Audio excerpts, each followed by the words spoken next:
Olá pessoal, vamos então para mais um quadro Pasto é Lavoura. E hoje nós vamos falar um pouquinho aqui sobre o que é prioridade em relação ao manejo de pastagens. Os sistemas de produção animal sob pastejo, eles são divididos em 3 etapas. Etapa de crescimento, utilização e conversão. A primeira etapa, a etapa de crescimento, é aquela em que você faz todo o preparo do solo, escolhe sua planta forrageira, faz a fertilização do solo, tudo como manda o figurino. E esse capim vai crescer. Então você vai escolher a forrageira de acordo com a sua característica climática, de acordo com a sua habilidade de manejo, com os seus objetivos. Então está sendo feita a primeira etapa, crescimento.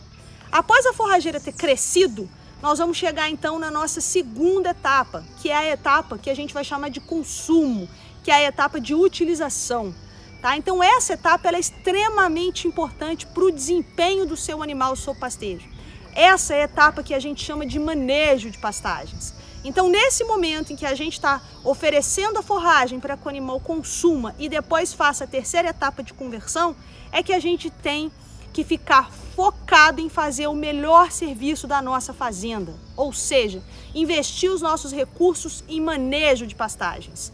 Por que eu estou dizendo isso? Porque de nada adianta você ter uma forrageira muito boa numa ponta e de nada adianta você ter um animal de alta genética na outra ponta se nessa etapa do meio você não consegue fazer a colheita de forma eficiente. Então, colher o capim de forma eficiente é aquilo que a gente chama de manejo. A gente precisa oferecer para o animal um pasto com uma estrutura adequada. O que é um pasto com uma estrutura adequada? É aquele pasto em que o animal tem facilidade de colheita. Quando o pasto está mais baixo, se a gente sentar aí para observar o comportamento dos nossos animais, o que a gente vai ver? Que quando o pasto está mais baixo, os nossos animais vão caminhar mais e dar mais bocados para consumir forragem. Então ele desprende muita energia fazendo isso, tá? Então ele gasta muito andando, caminhando para procurar comida. Isso é um pasto que está com uma superlotação, ou seja, é um pasto que tem uma baixa oferta de forragem, consequentemente eu vou ter muita competição, o animal vai consumir pouco, tá? Logo, isso vai se refletir num baixo desempenho.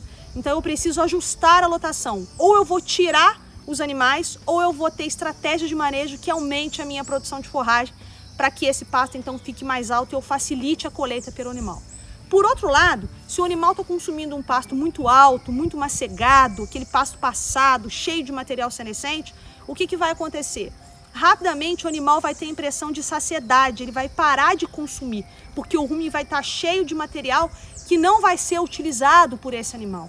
Então ele para esse consumo. Quando o animal para de consumir e come um alimento de qualidade, o que vai acontecer nesse momento? O animal não vai converter isso em produto. Então eu não posso ter um pasto nem muito rapado e não posso ter um pasto muito alto e muito passado. Eu tenho que trabalhar num ponto em que eu otimize a produção de forragem. O que eu chamo de otimização? É o ponto em que eu consigo ter produção de forragem e qualidade ao mesmo tempo. Quando eu encontro essas duas coisas, esse é justamente o ponto em que os animais deverão estar.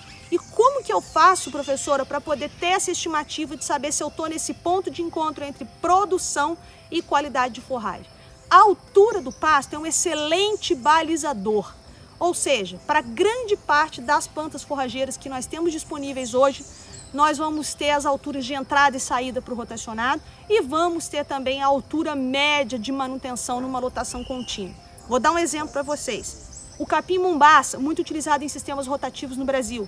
Altura de entrada, 90 centímetros. Esse 90 centímetros é justamente esse ponto aonde eu encontro a qualidade da forragem e a produção. Então, utilizando o mombaça 90 centímetros de entrada e saindo com 40, eu consigo manter uma excelente produção de forragem e uma excelente resposta do animal.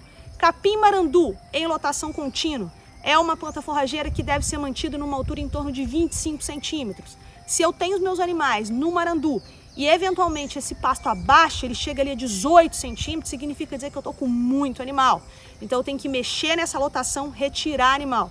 E em contrapartida, se eu tenho um marandu que está muito alto, que está lá com seus 40 centímetros de altura, ele está muito alto. Eu tenho que colocar animais para rebaixar um pouco mais esse pasto e encontrar esse ponto onde eu vou ter qualidade e produção de forragem, tá, pessoal? Então, qual é o recado de hoje? Numa escala de prioridade, é mais interessante que a gente aprenda a manejar antes de trocar a forrageira, tacar adubo ou trocar a genética do gado. Então, manejar pasto deve ser a prioridade na sua fazenda. Esse era o recado de hoje. Fiquem com Deus e até a próxima.